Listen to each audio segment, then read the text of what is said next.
Bayangkan, apa jadinya bila seseorang berjuang hingga mengorbankan segalanya demi sesuatu yang ternyata tidak pernah ada? Pasti itu terasa sia-sia dan menyakitkan. Itulah yang Paulus sampaikan kepada jemaat di Korintus. Tanpa kebangkitan Kristus, seluruh fondasi iman Kristen akan runtuh. Kita tetap terikat dalam dosa dan tidak ada pengharapan setelah kematian. Kita hanyalah sekumpulan orang yang tertipu oleh harapan kosong. Karena itu, Paulus dengan tegas menanggapi ajaran sesat yang menyebar di tengah jemaat. Kebangkitan Kristus membuktikan bahwa maut telah dikalahkan dan hidup kekal bukan sekadar ilusi, melainkan janji yang pasti bagi semua orang percaya. Inilah jaminan bahwa mereka yang percaya kepada Kristus tidak akan binasa, melainkan dibangkitkan untuk hidup dalam kemuliaan bersamanya. Kebenaran ini bukan hanya untuk diketahui, tetapi untuk dihidupi. Kebangkitan Kristus harus berdampak pada cara kita menjalani hidup. Bagaimana caranya? Paulus menasihati kita agar kita tidak lagi hidup dalam dosa. Hal itu karena kita telah dibangkitkan ke dalam kehidupan yang baru melalui kebangkitan Kristus yang menuntun kita kepada pertobatan, hati yang kudus, dan semangat untuk melayani. Itulah iman yang sejati. Iman kepada Kristus yang telah bangkit juga memberi kita harapan yang teguh di tengah kesulitan, kedukaan, atau ketidakpastian hidup. Kita tahu bahwa akhir dari segala sesuatu bukanlah kesia-siaan ataupun kematian, melainkan hidup kekal bersama Tuhan. Hidup kita di dunia ini memang tidak selalu mudah. Namun, berpeganglah pada kebenaran bahwa iman kita kepada Kristus yang bangkit bukanlah keyakinan yang sia-sia. Kebangkitan Kristus memberi kita penghiburan atas masa lalu, kekuatan untuk bertahan hari ini, dan keberanian untuk menghadapi hari esok. Tetaplah percaya dan setia. Jangan biarkan iman dan kesetiaan kita kepada Kristus goyah. Tetaplah kuat dan giat dalam pekerjaan Tuhan, sebab jerih payah kita tak akan sia-sia.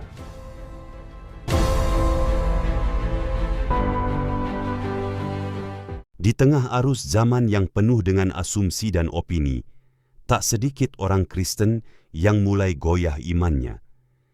Mereka dikelilingi oleh pengajaran yang terdengar rohani, tetapi menyesatkan, termasuk anggapan bahwa kebangkitan orang mati itu tidak ada. Jemaat di Korintus pun menghadapi hal serupa. Ada yang mempertanyakan, bagaimana orang mati dibangkitkan? Pertanyaan ini bukan muncul dari perasaan penasaran, melainkan dari keraguan yang mengakar karena pengaruh ajaran sesat dan cara berpikir dunia. Paulus menjawab dengan penjelasan yang sederhana, tetapi mendalam. Seperti benih yang mati lalu tumbuh dan hidup menjadi tanaman dengan bentuk yang berbeda. Demikian pula kita kelak akan dibangkitkan dalam kemuliaan tubuh surgawi.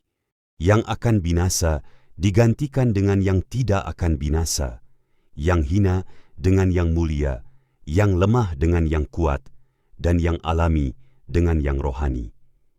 Inilah pengharapan orang percaya. Kita tidak akan berakhir di kubur, melainkan akan mengalami kemenangan karena kebangkitan Tuhan kita Yesus Kristus. Hanya saja, pengharapan ini tidak secara otomatis membuat kita menjadi kebal dari pengaruh dunia. Paulus dengan tegas berkata, pergaulan yang buruk merusakkan kebiasaan yang baik. Kita harus berhati-hati dengan siapa kita membangun hidup kita. Tidak semua komunitas membangun iman, dan tidak semua pembicaraan rohani berakar pada kebenaran. Oleh karena itu, Paulus menasihati kita untuk berdiri teguh, tidak sampai goyah, dan selalu giat. Kita perlu menanamkan kebenaran firman dalam hati, menjauhkan diri dari ajaran yang menyesatkan, dan mencari komunitas yang memperkuat iman. Kebangkitan Kristus bukan hanya fakta sejarah, melainkan dasar pengharapan kita. Mari kita menjaga kekudusan, tekun melayani Tuhan, dan setia berpegang pada Injil sejati. Percayalah, iman kita tidak sia-sia, karena yang kita imani adalah Kristus yang hidup dan berkuasa untuk mengubahkan kita ke dalam kekekalan.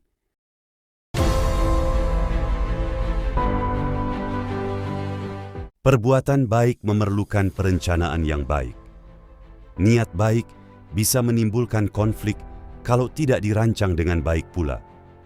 Di dalam suratnya, Rasul Paulus mengingatkan jemaat di Korintus untuk mengumpulkan bantuan bagi jemaat di Yerusalem. Penafsir Joseph Benson menjelaskan bahwa pada waktu itu saudara-saudara seiman di sana dilanda bencana kelaparan dan penganiayaan. Paulus ingin agar bantuan dalam bentuk uang dikumpulkan secara terpusat dan terbuka. Setiap hari Minggu, mereka menyisihkan dan menyimpan persembahan mereka.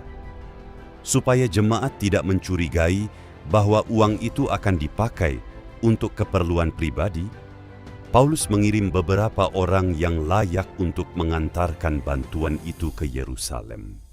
Di sini kita bisa belajar dua prinsip penting dalam manajemen diakonia, yaitu kerelaan hati dan transparansi.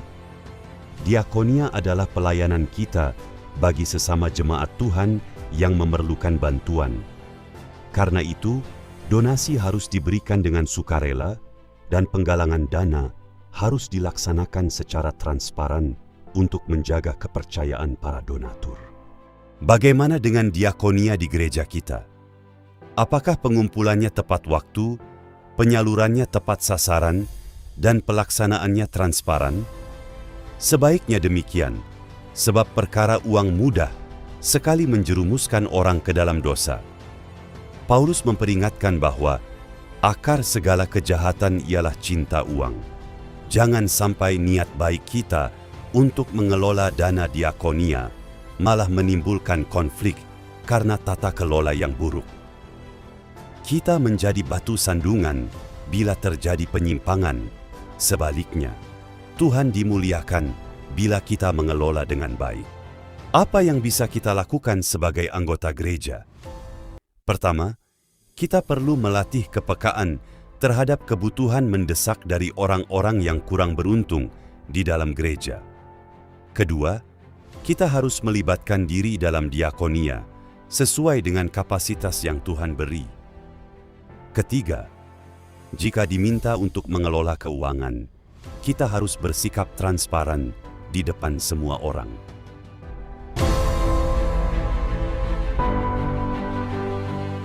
Rasul Paulus adalah orang yang berencana, a man of plan.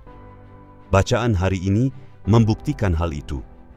Dalam penutup suratnya, Paulus mengungkapkan bahwa ia akan tinggal di Efesus hingga perayaan Pentakosta, yaitu kira-kira sampai awal musim panas. Setelah itu, ia akan pergi dan tinggal di Makedonia sampai musim gugur. Selanjutnya, ia akan bergerak ke Korintus dan tinggal bersama jemaat di sana selama musim dingin. Pada musim semi, barulah Paulus dapat melanjutkan perjalanan. Pada waktu itu, ia akan pergi mengantarkan bantuan ke Yerusalem. Demikianlah rencana pelayanannya dalam 1 tahun ke depan. Di sisi lain, Paulus adalah seorang hamba Tuhan, a man of God.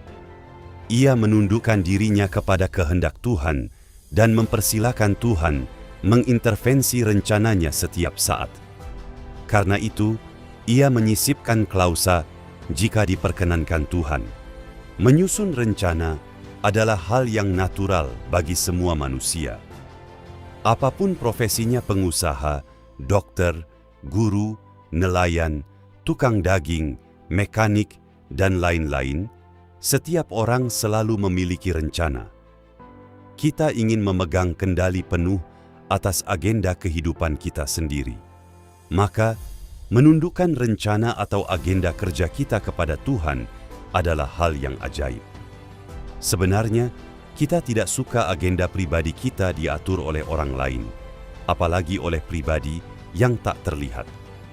Dibutuhkan iman yang sejati untuk mengakui bahwa Tuhan berdaulat atas seluruh hidup kita dan menyerahkan kendali penuh kepadanya. Sikap berserah kepada Tuhan ini tidak menumpulkan kemampuan kita berencana. Sebaliknya, ini menyegarkan pikiran kita untuk mengambil langkah bijak yang menguatkan hati kita terhadap perubahan rencana yang bisa terjadi. Sebagai orang Kristen yang berencana dan bertuhan, kita ingat siapa kita dan Tuhan kita. Mungkin kita belum terbiasa berkata, "Jika Tuhan berkenan." Namun, marilah kita belajar menyisipkan kata-kata itu setiap kali kita menyusun rencana pribadi atau agenda kerja kita.